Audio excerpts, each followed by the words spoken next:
Hi Nico, and welcome to my channel. And I am super excited because I get to do my very first interview with a musician that I really respect a lot. This is Circuit Preacher. Hey everybody, I'm Tyler from Circuit Preacher. And like I said, we're going to do an interview. And my first question for you, sir, is what inspired you to create Circuit Preacher? What inspired me?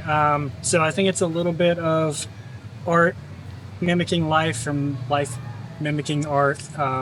I have been very interested in religious studies and philosophy, transhumanism for a while. And when COVID happened, we kind of all forced into a lockdown. I went from just playing guitar really most of my life to learning music production, working on my keyboard skills. They're still pretty mediocre, but we work with it. And yeah, that's basically how it started, was just dabbling in music production and then working on first songs, showing them to people, then grimacing, and moving on from there. I know how you feel there. That Yeah. was definitely me making my first videos. But coincidentally, your thoughts on analyzing on how COVID affected anything. I noticed that in your Spotify bio, you have a story about like a dark industrial doomsday cult in the American South. And we're in the South right now, which I don't know. I thought it was like super cool. But do you plan to expand on that story in your music?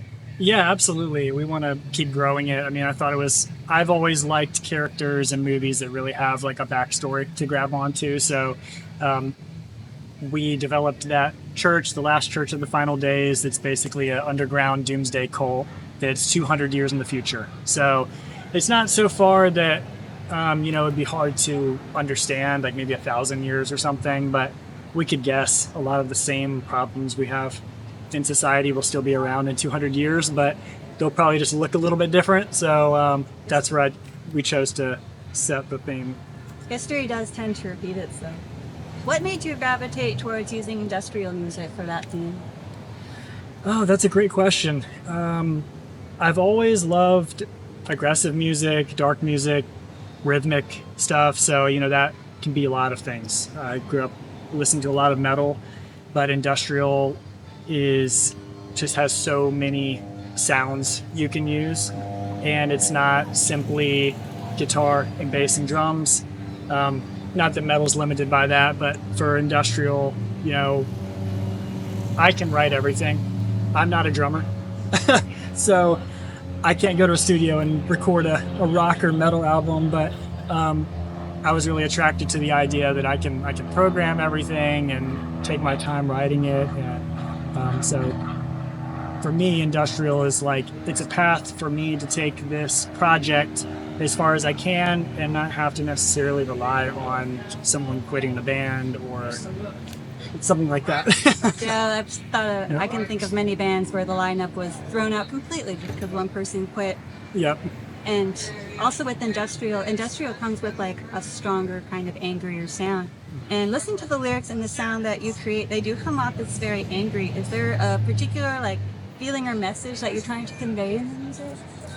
Yeah. Sometimes I do listen back if I haven't heard a song in a while and be like, yeah, this sounds kind of pissed off. But I think Comes to mind. yeah. So for me, I grew up in Baptist and Methodist fundamentalist religious environments, and so I do have a bias about that, and this is a cathartic thing for me. So my hope is that some of the themes that fundamentalist churches will use, if I can use that in a fun or sexy way, that it can be cathartic for other people too. So that's kind of my goal with it. I would argue that industrial music can be sexy in its own right. I mean, like 2000 cybergoth, really. Yeah. Can you describe your creative process in creating that music? Yeah. So I start with lyrics always. I basically, anytime I feel like writing, I'm just constantly writing lyrics. So my notes app on my phone is, yards long. And then when I have time to write, I sit down and start, comping on, usually I'll find a patch on a synth or something that's pretty thick, like it has a fifth to it or something. So I'm not having to sit there thinking so hard about what chord I'm playing. I'm literally just trying to see what comes to me based on the lyrics I'm reading. And then from there, I just pick sounds that feel like it's matching with me. That makes that does make a lot of sense. I mean, like, I don't know, I've listened to your stuff quite a bit, so you can imagine. I just think it's cool to hear the process. Yeah.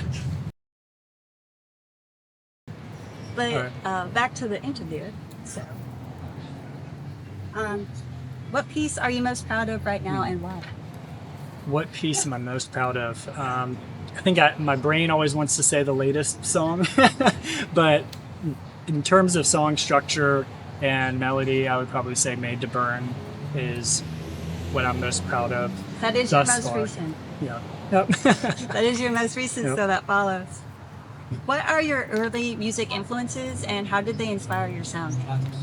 I think my earliest influences were, so when I was in maybe fifth grade, my uncle came and lived with us for a period of time, and that's where I went from only having Backstreet Boys and Will Smith and like Christian rock CDs and wow Christian hits to Pantera and Sepultura, Metallica, all that kind of stuff.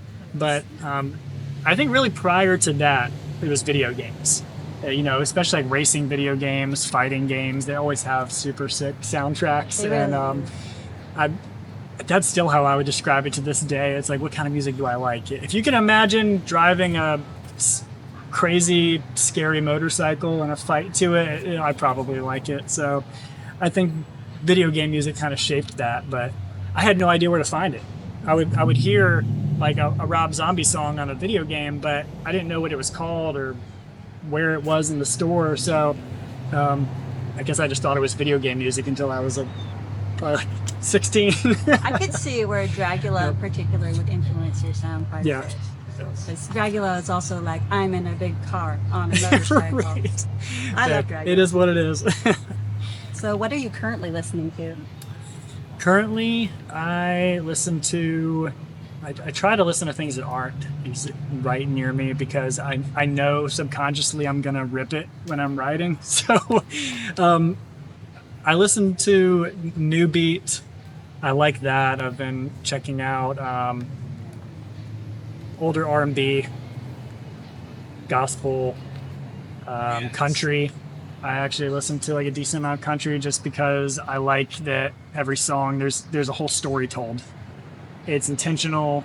There's a point to the song, and so I don't know. I like taking some of those ideas and seeing how I can bring them into this world a little bit. I understand that. Like, I don't know. You know the song "She Think My Tractor's Sexy" and then you said Yeah. "Industrial Sexy." Right. I would love to see that together. Yeah, the remix. So if you could collaborate with anyone, who would it be and why? Oh man, that's tough. I hate to pick something unrealistic. I would say Massive Attack because I just love their music. I don't think that's unrealistic. I think you could do it. That would be incredible. What I would hope to collaborate with would be maybe Venus and Aries. I think she has a really awesome sound. And Qual, I really like his sound a lot. Contra Void, for sure. Those are all people that I really respect their music production. And yeah, they're really cool. That would be really cool. How do you think Circuit Preacher will evolve in the future? How will it evolve? I think it'll be largely based on what I listen to a lot and what I get bored of. But yeah, I'd say the character, I think it's going to be a lot more dance oriented on the next album than just purely theatrical. But I mean, I can't escape the theatrical part. I love Dark City, Vangelis, those are big influences. So can't deny some good drama. No, you really can't. And speaking of drama, like Dark Force Fest is coming up, and we are going to be so excited to see you there. Yeah. So Yeah, we're very excited for it. I'm so glad that I caught you before Dark Force Fest. We have this opportunity to interview together. I am so pleased. Thank you so Hey, much. thank you. I really appreciate it. Yes. So, thank you everyone for watching my interview. I really appreciate everyone's time. And don't forget to go check out Circuit Preacher. Thank you. Thank you.